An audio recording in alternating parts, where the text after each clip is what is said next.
Kagulat World. Isang veteranong referee na higit 3 dekada ng bahagi ng Dubai Duty-Free Tennis Championships ang napawaw sa isang 20 anyos na Pinay. Si Han El Kafiev na nasaksihan na ang packed stadiums para kina Roger Federer, Rafael Nadal, Novak Djokovic, Andre Agassi, Venus at Serena Williams, at Maria Sharapova. Aminadong may kakaiba sa debut week ni Alexandra Ayala. Hindi lang daw ito full house, ibang level ang energy. Parang naging sentro ng Pinoy Pride ang buong arena. Sa unang tapak ni Ayala sa Dubai bilang world number 47, agad niyang pinatunayan na hindi siya basta participant lang. Tinalo niya ang world number 8 na si Jasmine Paolini sa straight sets, umabot sa quarterfinals, at tumapos ng torneo na may career high ranking na world number 31, pinakamataas sa kasaysayan ng Pilipinas. Mula number 55 noong December 2024 hanggang top 31 ngayon, tunay na meteoric rise. Pero higit sa ranking ang usapan. Ang stadium sa Dubai ay parang naging mini Pilipinas. Flags na kumakaway, chants na Ayala na umaalingaw-ngaw sa bawat punto. Hindi ito basta suporta, ito ay collective moment ng isang bansa na matagal naghihintay ng tennis breakthrough. Social media sumabog sa emosyon. May umiiyak sa tuwa, may nagsasabing parang may Grand Slam na ang Pinas, may nagpost pa ng marriage proposal courtside. Sa isang bansang basketball, ang dominant sport, biglang nagkaroon ng tennis awakening. May ulat na tumaas ang ticket sales ng halos 48% sa Dubai at maraming nagsasabing ito ang tinatawag na Ayala effect. Mga OFW at local fans nagsama-sama para iparamdam na dala ni Alex ang buong bayan sa bawat rally. Si Ayala mismo, halatang overwhelmed pero grounded. Sinabi niyang isa ito sa pinaka-memorable weeks ng buhay niya. Punong-puno ng pasasalamat sa pagmamahal at suporta ng mga kababayan. 3 linggong laban na may kasamang pride at puso. Mula sa mga panahong mababa ang ranking at may injury struggles, hanggang sa pagiging top 31 sa mundo, ang kwento ni Alexandra Ayala ay hindi lang tungkol sa tennis. Ito ay tungkol sa pag-angat ng kumpiyansa ng isang bansa. Hindi na pwede rin tayo, kundi kaya natin makipagsabayan.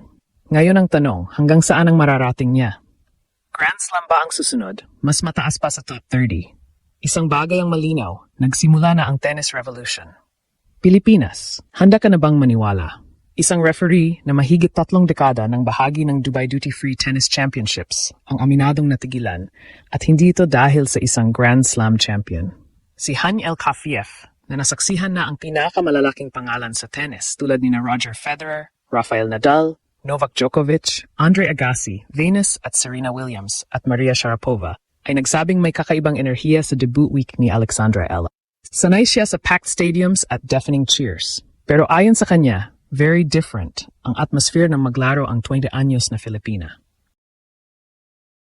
Hindi lang ito basta full house. Parang naging pugad ng Pinoy Pride ang buong stadium. Flags na kumakaway sa bawat section, chants na Ayala na umaalingaw-ngaw sa bawat rally, at emosyon na halos maramdaman mo kahit nasa labas ka ng court. Para sa maraming OFW at Filipino fans sa Dubai, hindi ito ordinaryong tournament week. Ito ay moment ng pambansang pagkakaisa sa gitna ng international stage. Dumating si Ayala bilang world number 47. Walang sobrang hype, walang malalaking prediction. Pero sa loob lang ng ilang araw, binago niya ang narrative. Tinalo niya ang world number 8 na si Jasmine Paolini sa straight sets, isang panalo na nagpa-shock sa international tennis community. Hindi iyon fluke. Solid ang baseline game, composed ang mental approach, at fearless ang execution. Umabot siya sa quarterfinals bago tumigil ang run laban kay Coco Gauff. Sa pagtatapos ng torneo, tumalon siya sa career high world number 31, pinakamataas na ranking na naabot ng isang Pilipino sa kasaysayan ng sport. Mula number 155 noong December 2024 hanggang top 31 sa loob ng ilang buwan, ito ay hindi simpleng improvement, ito ay meteoric rise. At habang tumataas ang ranking niya, mas lalo ring lumalakas ang suporta ng buong bansa. May mga video ng pamilya na sabay-sabay nanonood ng laban sa sala. May mga kabataan na nagsasabing gusto na nilang mag-tennis. May mga netizens na nagsusulat ng, hindi ko akalaing ganito kalakas ang suporta natin sa tennis. Sa isang bansang basketball ang hari, biglang nagkaroon ng tennis awakening. Ang dating niche sport, biglang naging sentro ng diskusyon. May reports pa na tumaas ang ticket sales sa Dubai ng malaki dahil sa presensya ni Ayala. Tinawag ito ng ilan na Ayala effect. Hindi lang siya naglalaro. Nagdadala siya ng bagong pag-asa at bagong identity sa international sports landscape ng Pilipinas.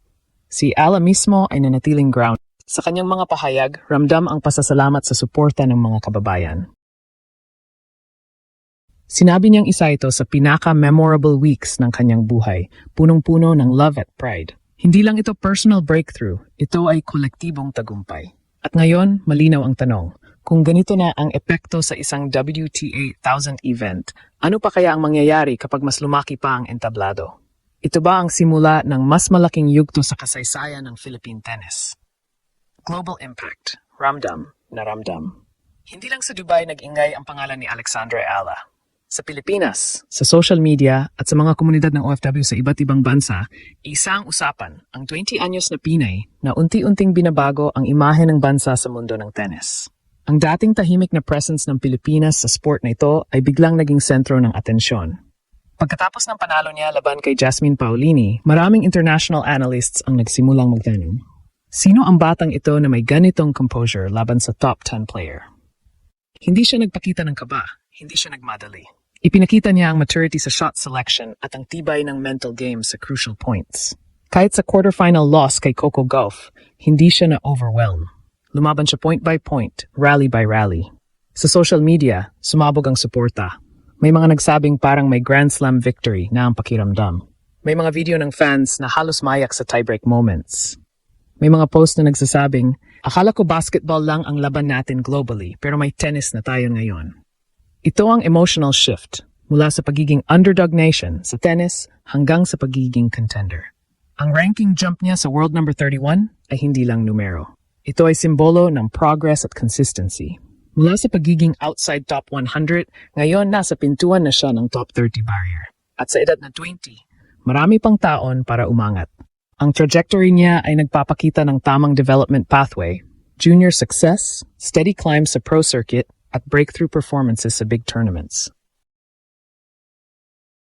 Mas malalim pa rito ang cultural impact. Sa bawat panalo ni Ayala, mas maraming kabataan ang nagkakaroon ng bagong pangarap. Ang tennis courts na dati tahimik ay maaring muling mabuhay. Ang private academies at grassroots programs ay maaring makakita ng bagong wave ng enrollees. Kapag may nakikita kang kababayan na nagtatagumpay sa global stage, nagiging mas totoo ang posibilidad. Hindi rin may kakaila ang pressure. Ang pagiging highest-ranked Filipina sa kasaysayan ay may kasamang expectations. Ngunit sa mga panayam niya, malinaw na ang focus niya ay improvement, hindi hype. Isa-isa lang ang tournament. Isa-isa lang ang laban. Ito ang mindset na kailangan para tumagal sa elite level. Ngayon nakatingin ang marami sa susunod na tournaments.